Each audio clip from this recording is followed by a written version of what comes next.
আর একজন দামি দামি একেবারে নোবেল লরেট সে ওই সামান্য একটা এমডির পদের জন্য লালায়িত কেন? এই প্রশ্নের উত্তর কখনো পেলাম না।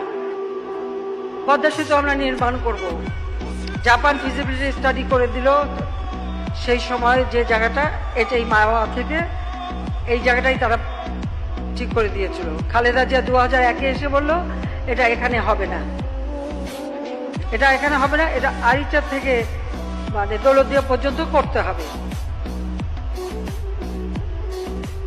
জাপানিজরা কিন্তু আপনারা জানেন যে তারা কিন্তু খুব আত্মমর্যাদাবোধ তাদের মধ্যে অনেক বেশি।